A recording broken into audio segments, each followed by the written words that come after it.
MIT, my alma mater, visiting with Marvin Minsky, the legendary pioneer of artificial intelligence.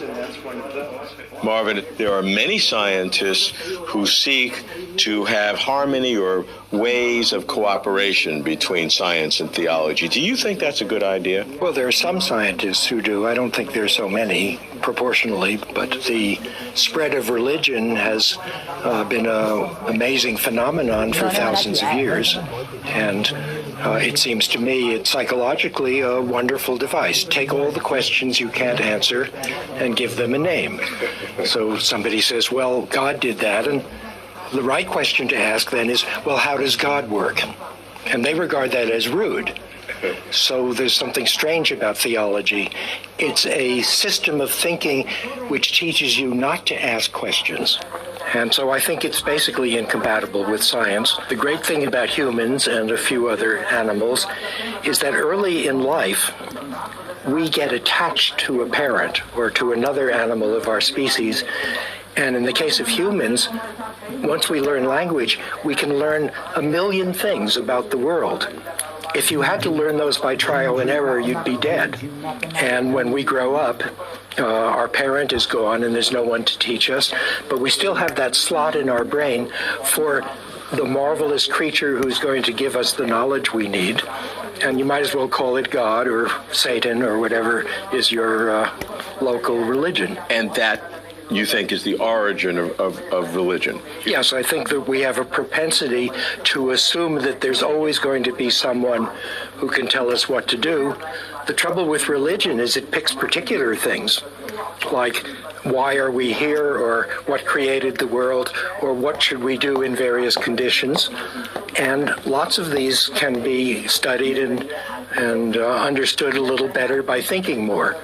But our cultures find ways, and it's the cultural rather than the individual who say, we like things as they are, don't think about this, don't change it.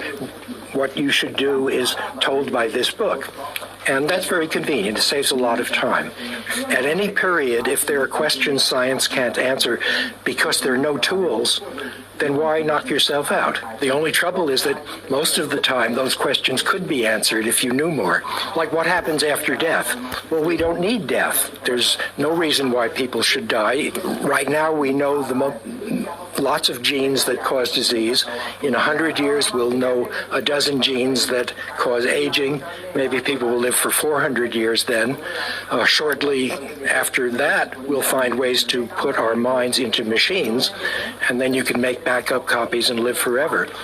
Religion is why we couldn't do this 2,000 years ago, because mainly it stopped science.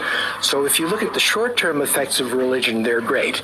They make stable societies, except when they go crazy, which is frequent, and they save a lot of trouble, and they do social services. In the long term, they guarantee death, and they're very bad for us. And almost everyone who is alive today is eventually going to die because the 2,000 years in which science did not progress. So I think death will go away, and we don't need to pray for it. We have to work for it. If we look at religion as fossilized old beliefs, some of which may have been useful, that's fine. But I can't see a serious discussion of the theological ideas in religions because they're nutty. Unless you say how God works, saying that God exists doesn't explain anything. And it explains almost all of mechanics. Marvin is fierce. Religion as an excuse to avoid hard questions. Based on the history of religion, Marvin makes a good argument.